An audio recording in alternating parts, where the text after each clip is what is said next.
അവരൊന്നും വിദ്യാർത്ഥി സംഘടനാ പ്രവർത്തകരായി ഞങ്ങൾ കാണുന്നില്ല. കൊല്ലം എസ് എൻ കോളേജിൽ ഈ പറയുന്ന സംഘർഷങ്ങൾ കഴിച്ചുവിടാൻ വേണ്ടി മറ്റ് വിദ്യാർത്ഥി പ്രസ്ഥാനങ്ങളുടെ പ്രവർത്തനം തടയുവാൻ വേണ്ടി അവർ ചെലവും കൊടുത്തിട്ടിരിക്കുന്ന കുറേ ഗുണ്ടകൾ അവരെന്തും രാത്രി കാണിക്കും. കാര്യം പിറ്റേന്ന് അവരാരും പുറത്തിറങ്ങത്തില്ല. കാര്യം ബോധം വരുമ്പോൾ ഈ തല്ലിയതൊക്കെ ഓർമ്മ വരുമല്ലോ. അതുകൊണ്ട് അവർ പുറത്തിറങ്ങുന്നൊരു സാഹചര്യമില്ല. രാത്രികളിൽ മാത്രം എസ് എഫ് ഐയുടെ ഗുണ്ടായുസത്തിന് ഉപയോഗിക്കുന്ന ഒരു സംഘം, അതിൽ ഈ പറയുന്ന എസ് എഫ് ഐയുടെ unit secretary, S N college കൊല്ലത്തെ യൂണിറ്റ് സെക്രട്ടറി, പ്രസിഡന്റ് ഉൾപ്പെടെ ടി കെ എമ്മിൽ എന്തിനാണ് എസ് എൻ കോളേജിലെ യൂണിറ്റ് സെക്രട്ടറിയും പ്രസിഡന്റും വരുന്നത്? ആ തരത്തിൽ ASFന്റെ സെക്രട്ടറിയെയും പ്രസിഡന്റിനെയും ആക്രമിക്കുന്ന ഒരു ശൈലിയിലേക്ക് പോയെങ്കിൽ എന്തെങ്കിലും സംഘടനാബോധമുള്ളവരല്ല ഈ വന്നത്. എല്ലാ കാലത്തും അങ്ങോട്ടും ഇങ്ങോട്ടും എടുത്ത വിദ്യാർത്ഥി സംഘടനകൾ തമ്മിൽ ഒരു പ്രശ്നമുണ്ടാകുമ്പോൾ അത് പരിഹരിക്കുന്നത് ആ സംഘടനകളുടെ ജില്ലാ സംസ്ഥാന നേതൃത്വമാണ്. ആ ജില്ലാ നേതൃത്വത്തെ പോലും മനസ്സിലാക്കാനോ അവരെ ഒരു അങ്ങോട്ടും ഇങ്ങോട്ട് ഗീവ് ആൻഡ് ടേക്ക് റെസ്പെക്റ്റ് പോലും ഇല്ലാതെ 40 പേർ വളഞ്ഞു നിന്ന് അടിക്കുക എന്ന് പറഞ്ഞാൽ അതൊരിക്കലും അംഗീകരിക്കാൻ സാധിക്കില്ല. കാര്യം അവരുടെ കൊടിയെടുത്തതിനല്ല, അവരുടെ കൊടി അവിടെ തടഞ്ഞിട്ടില്ല.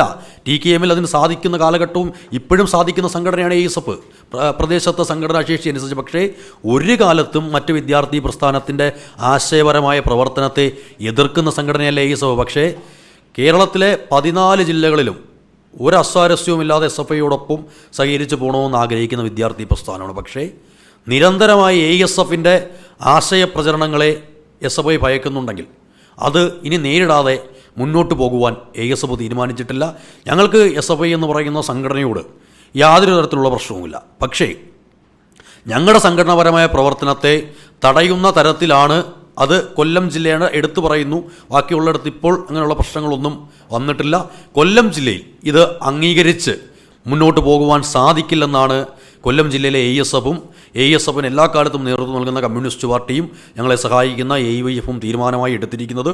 അതിൻ്റെ ഭാഗമായി നാളെ ജില്ലയിൽ ASF വിദ്യാഭ്യാസ ബന്ദ് പ്രഖ്യാപിച്ചിരിക്കുകയാണ്.